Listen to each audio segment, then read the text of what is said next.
인류가 평화롭게 또 조화롭게 사는 세상. 아, 이게 과연 가능할까요? 글쎄요, 정말 근본적인 질문이죠. 네, 어쩌면 가장 근본적인 이 질문에서 오늘 이야기를 좀 시작해 볼까 합니다. 저희가 살펴볼 자료, 새로운 계시록의 일부인데요.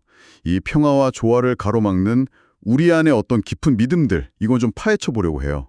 네, 흥미로운 텍스트입니다. 이 글을 보면 우리가 그냥 당연하게 생각하는 몇 가지 생각들, 이걸 삶에 대한 오류라고 부르더라고요. 오류요? 네. 핵심은 뭐냐면 우리는 다 분리되어 있고 세상에는 뭐 행복을 위한 자원이 부족하고 그래서 경쟁은 어쩔 수 없고 심지어 어떤 사람은 남보다 우월하다. 이런 믿음이요. 아, 그런 믿음들이요? 딱히 마지막 믿음. 그러니까 그 우월하다는 믿음이 성별 간의 불평등을 어떻게 만들고 또 정당화해왔는지 이 부분을 좀 깊게 들여다봅니다. 네, 맞아요.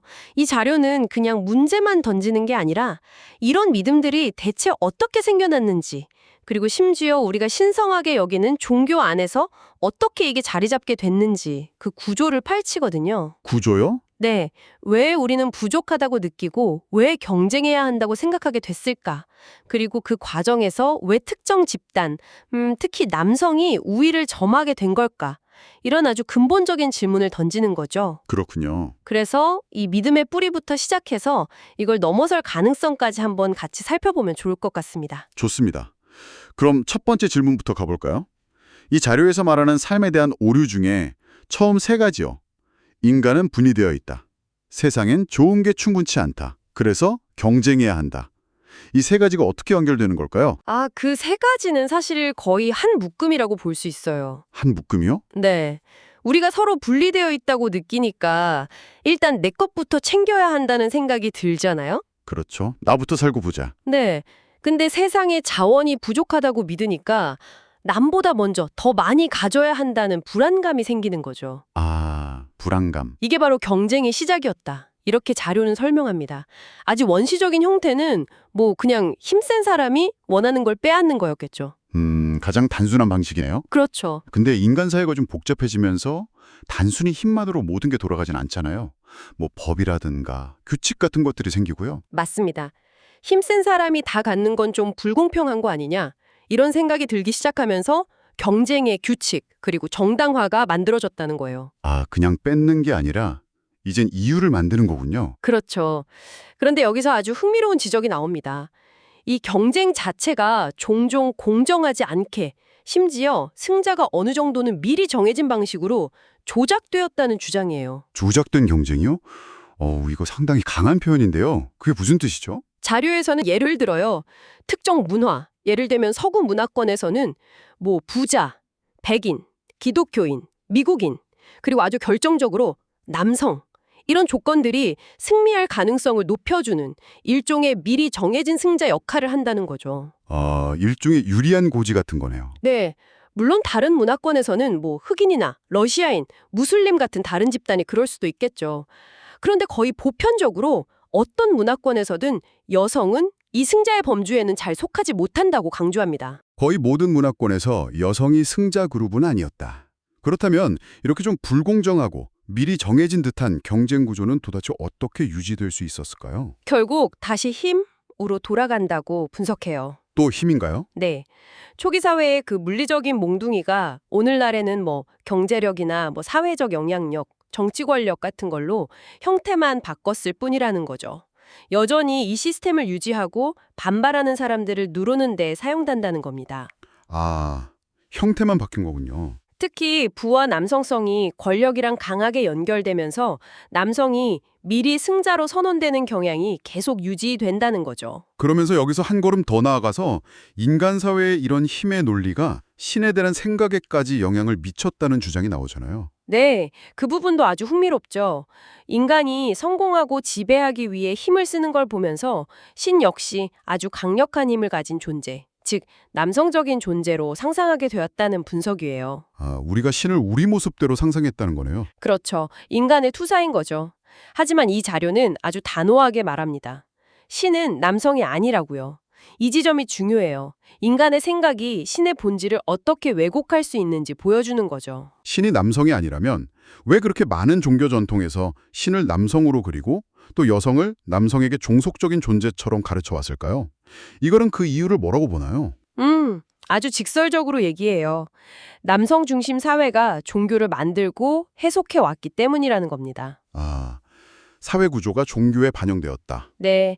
그러니까 종교적 가르침이 그 당시 사회의 권력 구조나 가치관을 그대로 반영하고 어떨 때는 오히려 더 강화하는 역할을 했다는 분석이죠. 그 구체적인 예시들이 좀 놀랍더라고요. 처음엔 이슬람 문화 얘기를 하는 것 같더니 바로 기독교의 핵심 경전인 신약 성경에서도 비슷한 내용을 찾을 수 있다고 딱 지적하잖아요. 네, 그 점이 중요합니다. 이게 어느 한 종교만의 문제가 아니라는 걸 보여주려고 여러 사례를 들어요. 예를 들어서 신약 성경 고린도전서나 에베소서 같은 곳에 보면 아내가 남편에게 복종해야 한다, 뭐 남자가 여자의 머리다 이런 구절들이 명확히 나온다고 지적하죠. 그렇죠. 아내들이여 자기 남편에게 복종하기를 주께 하듯하라 뭐 이런 구절들이요. 네. 이런 구절들이 역사적으로 기독교 문화권에서 여성의 역할에 대한 논쟁에 정말 큰 영향을 미쳤죠. 이게 기독교뿐만 아니라 다른 종교에서도 비슷한 맥락이 발견된다고 하죠. 네, 맞아요. 힌두교 경전인 바가바드 기타의 특정 주석에서는 그 물질적 본성, 프라크리티라고 하는데 이걸 여성적인 것, 통제되어야 하는 것으로 본다는 거예요. 마치 아내가 남편에게 통제되듯이 여성이 신에 의해 통제된다. 이런 해석을 제시한다고 언급하고요. 프라크리티. 힌두 철학에서 물질 세계나 자연을 의미하는 개념이죠. 네, 맞습니다. 또 이슬람법에서 여성 증인의 증언 가치를 남성의 절반으로 보는 그런 관행도 함께 이야기하고요. 여러 종교에서 비슷한 패턴이 보이네요. 핵심은 결국 성차별이라는 특정 형태의 불평등이 여러 주요 종교 전통 안에서 어떤 식으로 신학적으로나 법적으로 정당화되어 온 역사가 있다는 걸 보여주는 거죠. 그리고 더 나아가서 이 성차별의 뿌리가 되는 믿음이 다른 종류의 차별과도 연결된다고 주장합니다. 다른 종류의 차별이라면 어떤 걸 말하는 건가요? 이 자료는 종교가 역사적으로 예를 들어 인종 간의 결혼을 금지하거나 동성애를 금지하거나 심지어 특정 인종, 예를 들어 흑인의 성직 참여를 제한했던 사례들, 뭐 몰몬고의 과거 사례 같은 걸 언급하면서요. 이런 것들을 정당화하는 데 종교가 사용되었다는 점을 지적해요. 아, 성차별 외에도 인종차별이나 다른 차별까지요? 네. 그리고 이 모든 다양한 차별 현상 밑바탕에는 공통된 믿음이 깔려 있다고 분석하는데 이게 바로 네 번째, 삶에 대한 오류라는 겁니다. 그게 바로 어떤 인간은 다른 인간보다 더 낫다는 믿음이군요. 맞습니다. 아, 그러니까 정리를 해보면 인간을 서로 분리시키고 오류 1, 세상엔 부족하다고 느끼게 하고 오류 2, 그래서 경쟁하게 만들고 오류 3, 그 위에 특정 집단이 더 우월하다는 믿음, 오류 4, 이 특사여서 어떤 체계적인 불평등을 만들어냈다. 이런 흐름이네요. 정확합니다. 그리고 이 네 번째 오류, 즉 우월성에 대한 믿음은 우리가 그냥 무심코 쓰는 언어에도 아주 깊숙이 스며들어 있다고 지적해요. 언어요? 네, 예를 들어서 많은 언어권에서 신을 지칭할 때 너무나 자연스럽게 남성 대명사, 그를 쓰잖아요. 아, 그렇죠. 영어도 그렇고. 네, 이런 언어 습관 자체가 남성은 기준, 여성은 부차적 존재라는 어떤 무의식적인 관념을 계속 강화하고 재생산한다는 거예요. 언어가 현실을 어떻게 규정하는지 보여주는 아주 단적인 예시죠. 하긴 그러네요. 이 여성은 열등하다 혹은 뭐 여성은 다르니까 제한해야 한다는 믿음이 구체적으로 어떤 억압적인 현실을 만들어냈는지 자료가 정말 적나라하게 보여주는데요. 그 목록이 상당히 길고 좀 충격적이기도 하고요. 네, 그 목록이 중요해요. 왜냐하면 이 믿음이 그냥 머릿속 생각으로 끝나는 게 아니라 실제 삶에 어떤 영향을 미쳤는지를 구체적으로 보여주거든요. 자료를 보면 여성을 보호한다는 명분 아래서 집안에만 머물게 하고 교육이나 경제활동 기회를 박탈했던 그런 역사적 사례들을 언급하죠. 네, 그런 얘기 많이 들었죠. 또 여성의 성적인 즐거움은 안 좋은 걸로 보면서도 남성의 요구에는 또 부응해야 한다는 그런 이중적인 잣대, 심지어 여성 할례를 암시하는 듯한 그런 표현까지 쓰면서 여성의 신체 통제 문제를 다루고요. 정말 심각한 내용들이네요. 그뿐만이 아니죠. 여성이 무슨 물건처럼 거래되거나 남성 가족 없이는 외출도 못하게 하는 문화, 온몸을 가리는 복장을 강요하는 것, 투표권이나 공직 진출 제한, 같은 일을 해도 임금 차별하는 것, 가사 노동이나 육아는 당연히 여성 몫이라고 여기는 것, 정말 광범위한 영역에서 제약과 차별이 있었고 사실 지금도 많이 남아있죠. 네, 지금도요. 이 예시들을 통해서 자료가 말하고 싶은 건 이거예요. 이런 억압들이 그냥 서로 다르니까 이걸 인정하는 차원이 아니라는 거죠. 이건 우월성에 대한 잘못된 믿음, 즉 네 번째 오류에 기반한 체계적인 착취와 확대였다는 점을 강조하는 겁니다. 여성을 보호하기 위해서다. 혹은 남녀에게 주어진 역할이 다르다. 이런 논리가 사실은 이런 현실을 가리는 수단으로 쓰였다는 비판이네요. 그렇죠. 그런 논리를 비판하는 겁니다. 심지어 사회가 혼란스러워지는 이유가 여성들이 자기 자리를 지키지 않고 남성의 영역을 침범해서 그렇다. 이렇게 보는 시각도 문제라고 지적하고요.